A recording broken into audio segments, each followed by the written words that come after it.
Devastating felt in forest fires in the Karatara near Knysna in Southern Cape. Fires also raged in several other areas in that region.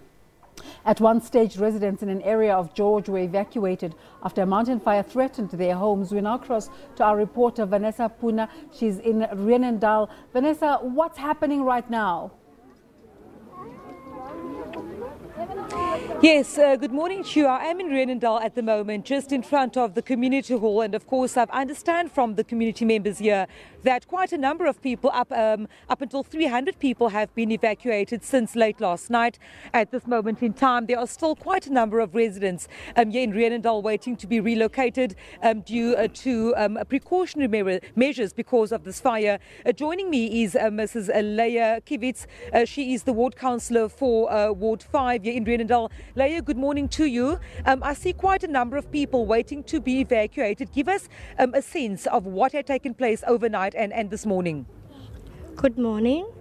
About 300 people was evacuated till last night, and they was moved to the nearest local business locations. 100 people was moved to Tortis restaurant. About 200 people was moved to Brenton Hall. Now, I see that there are still quite a number of residents here at this hall, and I understand that there are also quite a number of Go George buses waiting to evacuate more people. What has the latest communication been? Has there been any communication with the residents gathered here?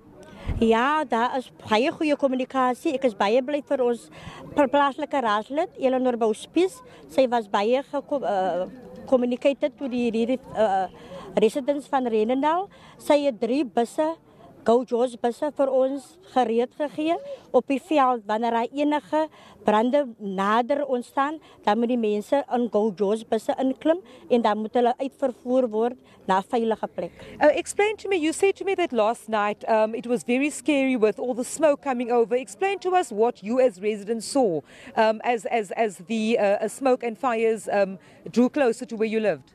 Ja, die gemeenskap was baie op hulle senuwees. Ons het gehoor van 3 mense wat na die hospitaal geneem was as gevolg van rookinasemming. Die raadslid het eers gesê dat ons moet die klein kinders eers verwyder, die gestremdes, die ou mense, as gevolg van omdat hulle nie so sterk is vir rookinasemming nie. So dit was 'n goeie eerste poging wat ons aangebied het. So hierdie mense hier agter ons is baie paniekbevange. So ons het gesê ons gaan eers hulle, die gestremde mense en die ou mense en die kinders uithelp en dan sal ons die ander mense vandag sal uithelp. Thank you very much. Of course, speaking there to Leah Kivitz, she is the ward committee member here at Reenendal, just explaining that community members here were quite panicked when they came through heavy smoke last night, saying that quite a number of people have been treated for smoke inhalation, and of course a number of Go George buses are on standby for possible evacuations or further evacuations if wind direction does change and if of course this community is further in the line of fire. Vanessa, let's just get a sense of how the firefighters are coping with all of this. What are some of their challenges? I understand that some of the weather conditions was a bit of a challenge, windy conditions. What's the current status now?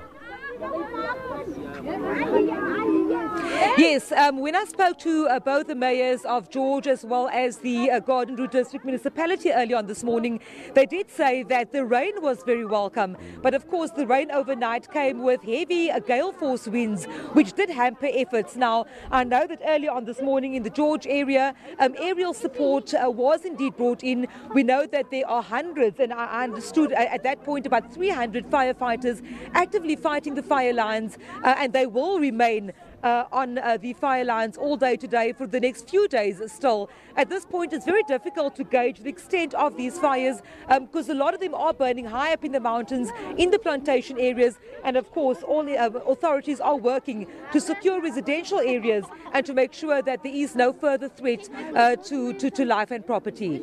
By all accounts, Vanessa, are they coping with handling this fire? Is there a call for more volunteers? Is there a call for more supplies?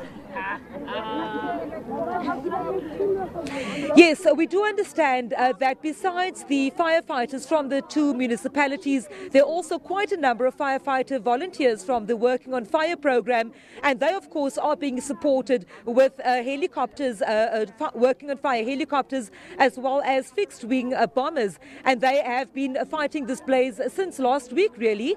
They are saying that it is still a challenge. The weather plays a big role in terms of bringing these fires under control, but when I spoke to the authorities earlier on this morning, they are definitely supported with ground crews as well as equipment to battle this blaze.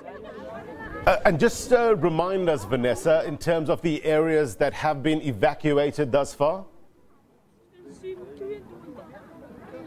Yes, you will understand that the 8 deaths that have been reported was in the Farley area, and that's not too far from here. That's in Karatra, a few kilometers away. And of course, that is, I think, where the center point would be for the time being in terms of securing that area. Now, I know that quite a number of informal areas around George have also been cleared. I think there were 3 or 4 communities that have been evacuated, and some residents are still being accommodated in the George Town Hall. So there, we're waiting for updates as they come along. I know there was a briefing earlier on this morning at the Joint Operational Centre giving an update in terms of further evacuations as well as further areas. We've heard also that there have been quite a number of electricity outages in the George municipality. Those have been seen to and are being seen to on an ad hoc basis as they are reported. Okay, we'll stand by for that update. Vanessa Puna live for us in Rhinendal. Thank you very much indeed for your reporting. Let's now go back.